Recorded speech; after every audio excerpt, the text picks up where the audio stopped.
All right, we're recording. Wonderful. How you doing, Mom?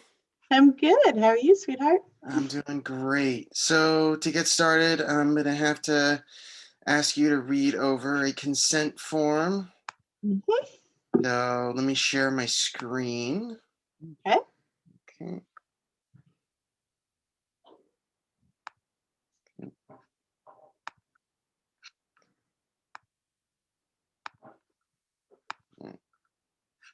All right, you see it? hmm Mm. Can I scroll through it or do you have to? I have to scroll through it. So, Okay. Mm.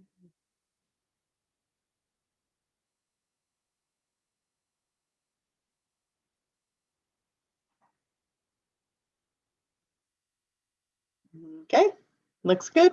all right. So do I have your consent to record this interview? Yep. All right, excellent. Well, Mom, I want to thank you so much for doing this. And uh, let me stop sharing. All right. So, Mom, I want to thank you so much for doing this. This is a great opportunity for me to try and get to know you as a person, and I really feel like the past couple of times that I've tried having an interview, I've gone with Dad, but I've really wanted to go with you. And so, before I go on, I want to make. I'm sorry, kind of freaking out a little bit.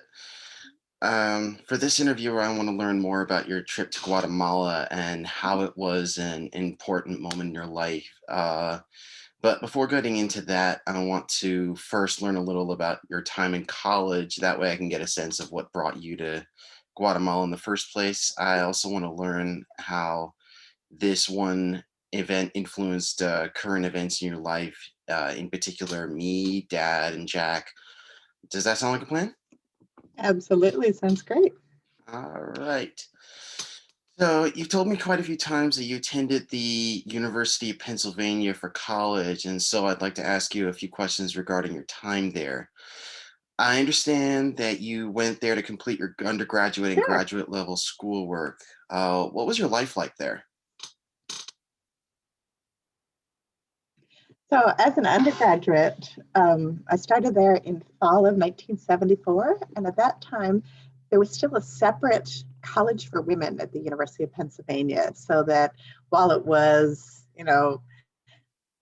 fully open, there was still you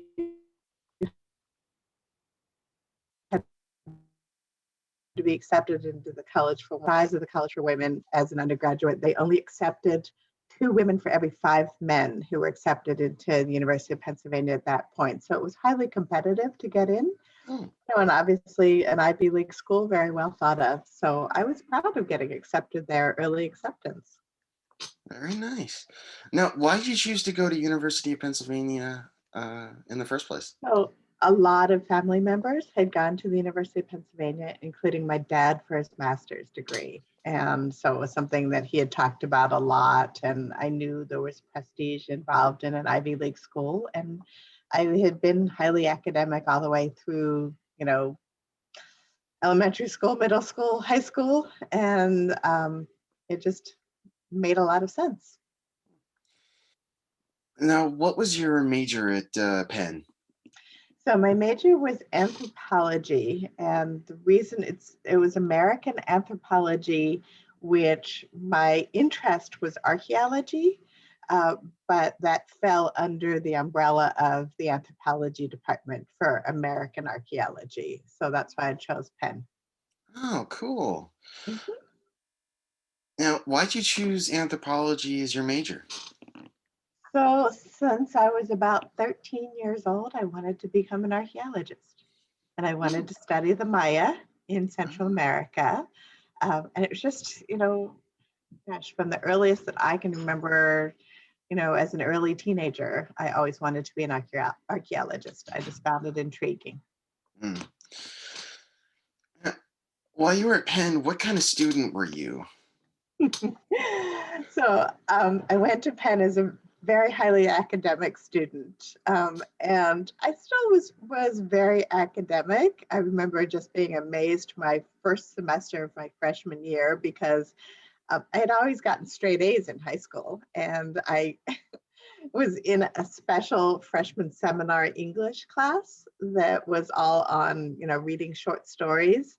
And the professor for the class had us write one short paper, 3 to 4 pages long about whatever we were reading each week. And the first five of the papers, he didn't give us a grade formally, but he gave us what he would have graded those papers as. And so the first paper he handed back to me had a C- on it.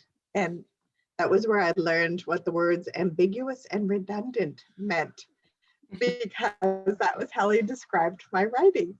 So that was a real shock starting out, because I thought I was pretty good at writing by that point. And so, yeah, I was quite academic. I then, my sophomore year, met your father. Mhm. And he did kind of get in the way of some of my studying because he was not quite as dedicated to school as I was at that point. But I still, was very academically focused. Now, you weren't the kind of student that was only interested in finding a husband there, were you? No, no. My roommate through my freshman year, and then also she was my roommate through most of the way through college, Peggy. That was her original reason for going to Penn, was to find a husband. And I wasn't really interested in ever getting married. So that was obviously not in my focus. So, how did your experience at Penn influence who you are as a person and as a scholar? Well, as a person, it opened up my world because I'd grown up in Wilmington, Delaware, which was kind of a very sheltered, small community. And there was coming to Penn, I met a lot of people from all over the country and really all over the world, because there are a lot of international students who traditionally come to Penn. And it just gave me a totally different awareness that I had had before that. And not to mention, I fell in love with your father while I was an undergraduate. And obviously, that impacted the rest of my life because we got married a year after we got out of undergraduate and have been married now for pretty close to 42 years. That is a long time. Yes. Now, you told me before that you had an interest in becoming a teacher. Why did you choose that particular career path?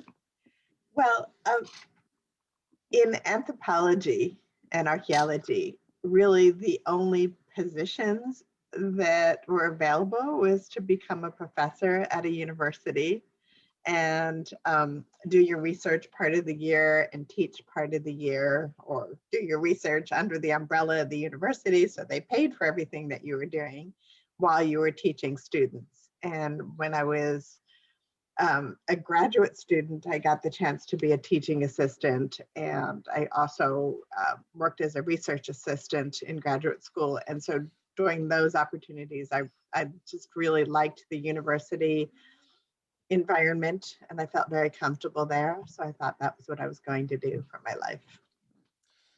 How did you plan on achieving that goal?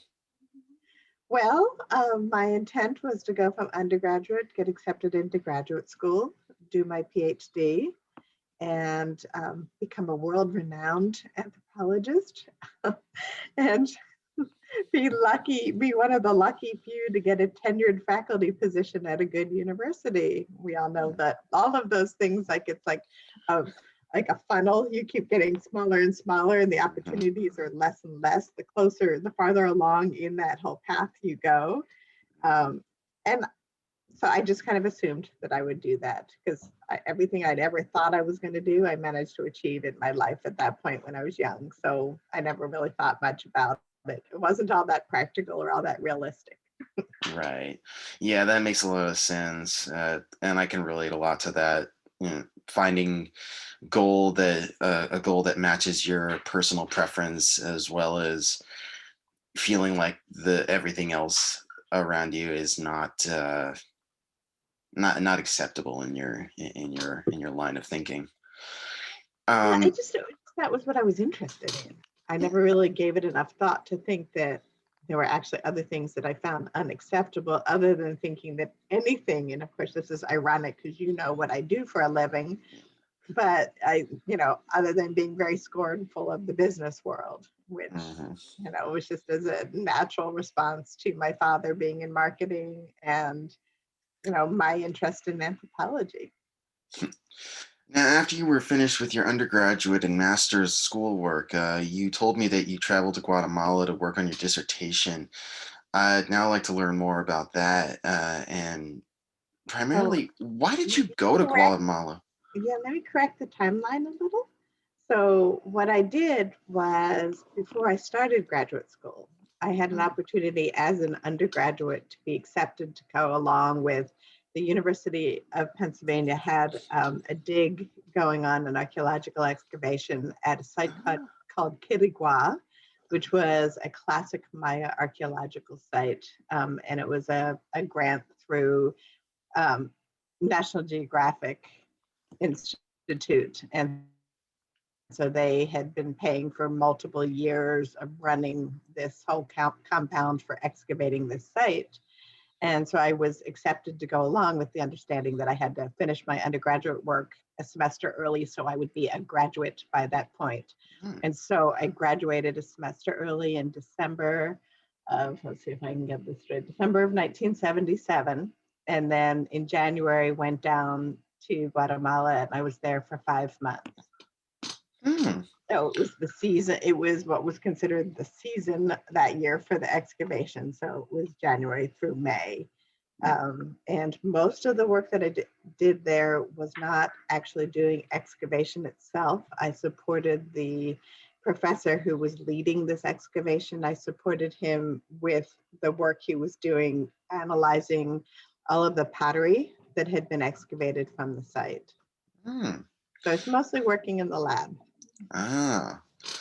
What was it like being in a new country? Was it exciting or was it strange? It was both. I mean, I'd been pretty sheltered. I hadn't done much traveling up to that point, and so I was 21 years old and getting on a plane with a colleague, with a friend of mine, actually, who had been an undergraduate with me, who we were both going down together. Getting on a plane in outside of Washington D.C. and flying down to Guatemala City. My Spanish was pretty dubious because I'd always taken French all the way from like second grade on. And so I wasn't all that sure about my Spanish. And I was, we were flying into this totally new country that I had never been to. We had one day that we were supposed to be staying at some little place in Guatemala City, just the two of us, kind of like a youth hostel. And then we were going to be taking a bus through the whole country of Guatemala to get to the archaeological site. So all of that was brand new things that I'd never done. There was no adult supervision for this part of it. It was just kind of Julie and me, finding our way through this little youth hostel to find something to eat. And I remember being in a place where everybody was speaking a different language was totally overwhelming. I think everybody who's ever had that experience of the first time you go to a foreign country where you don't know the language, it is like, it makes your head dizzy. It was that same experience for me when I was in Italy and in Europe, and it wasn't the same experience with Uh, Israel because a lot of people in Israel spoke and English, but so it I was will always remember that is you still there? just,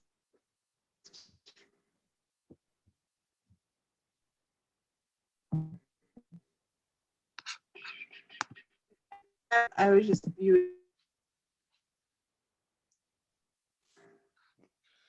All right, yeah, you back? Okay, Yeah, yeah, yeah, looked like it cut out. All yeah. right, Yeah, so you were saying in Israel you didn't feel the same way. Um, yeah. yeah. So that was my first experience, and then we got on this bus that took us through. Who knew where we were going? We just had followed directions, and got on a big public bus that was going to take us across Guatemala. And then when we got off the bus, like 5 hours later, we got picked up at the bus stop by, one of the people who was running our dig and taken to the compound there. So, it was an interesting 5 months because obviously working on the archaeological site was amazing. It was just spectacular. Um, we lived in this little compound that was all like cement blocks.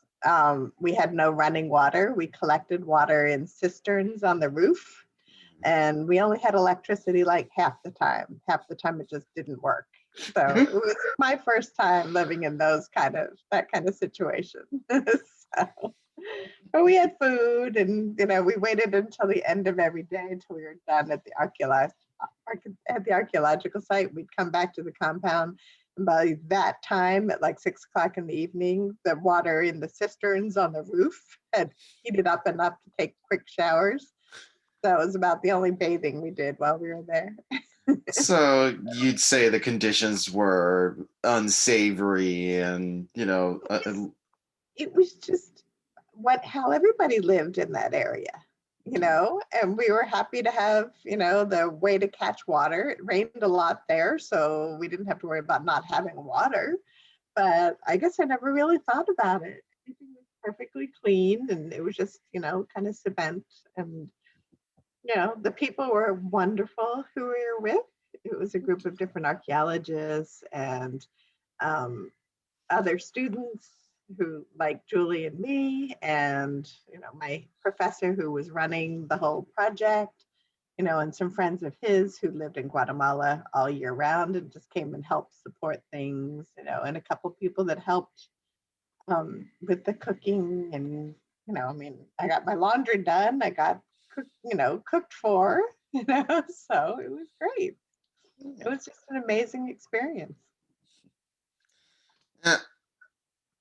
uh, why did you decide to leave when there was so much more to see and learn? And how did this trip influence you as a person and as a scholar? So I left because we were only there for that certain season, and then the archaeological dig would shut down, as far as the research we were doing. And so I was there for the one season. So when the season ended, I left with everybody else because we were all being financed, through a research grant, through National Geographic. And so we were only paid to be there for that certain amount of time. So then I came back after that. Um, it was definitely I knew I wanted to get into anthropology for graduate school, but it was really the impetus to apply for graduate school. I thought I was going to stay in archaeology, and then some things happened that made me switch to sociocultural anthropology, which was still under the same department, and start studying documents that were from the 18th and 19th century from Helen, Guatemala. So I was doing something that's called ethnohistory, which is using recorded documents to kind of identify and shape what the culture of the people of a particular group of people was at that time period. Hmm. Now, you said you decided not to go back, in part because it was too dangerous. Why?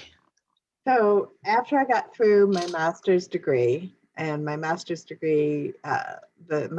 thesis utilized documents that were actually land litigation documents that were recorded by Spanish litigators, Spanish lawyers, and they recorded the fighting that was going on between two different um, communities that represented different Maya linguistic groups. So there were communities that were Kaqchikel and communities that were Quiche. And this was kind of the litigators' analysis of what was going on. And so I used these documents as a way to talk about the conceptualization of land usage for different Maya people at that time period in like the 1820s. Mhm. And I was going to go back down in my PhD dissertation, after I got done all my coursework for my PhD, my dissertation was going to be taking that and expanding on that, and doing something in a lot more depth. But the rest of the documents that I had been using were ones that had been recorded and housed at the American Philosophical Society in Philadelphia.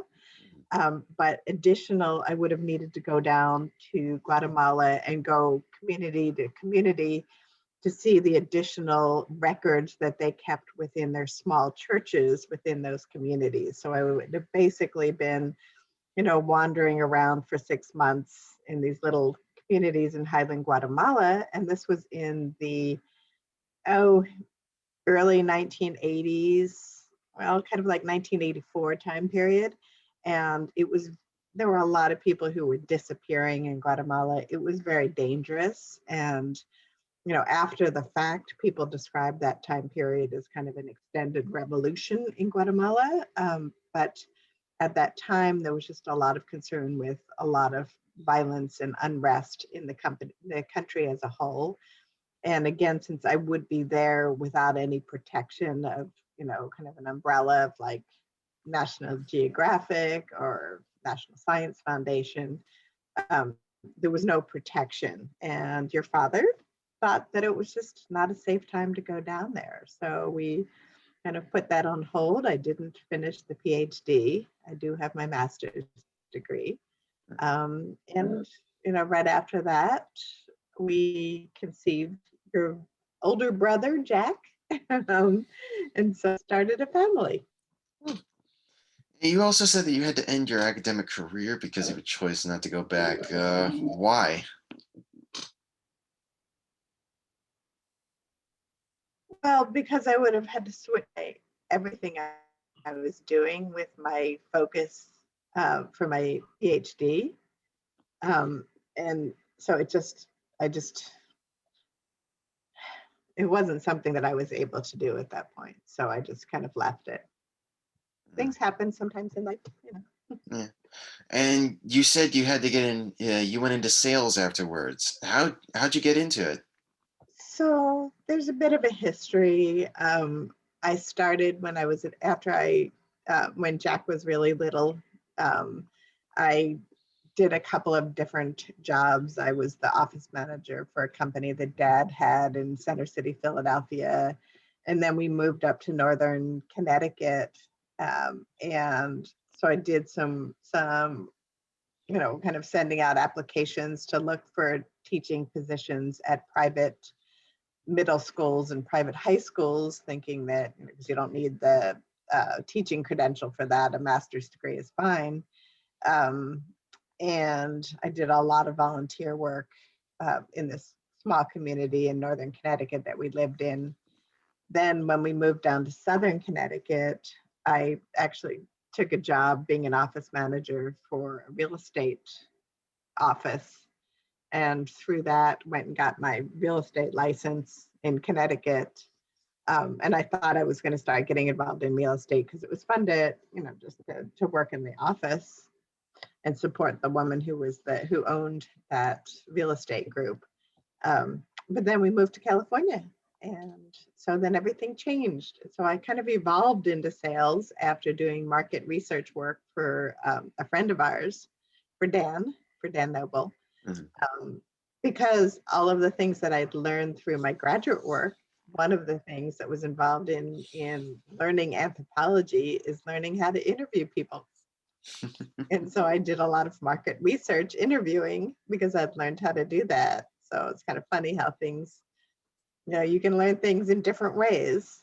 Um, and then from that, I I had an opportunity to interview for a job, and it was one of these big, a whole bunch of people coming to interview for this company here in San Diego. They were known for, you know, the programs that they was a learning and development group, and they sold all programs for individual effectiveness, for helping people to be better at their jobs, whether it was in public speaking or in sales. And so I interviewed for this job. That was my first sales job, and I got it. It was with Dale Carnegie's Center for Excellence here in San Diego. And that launched my sales career.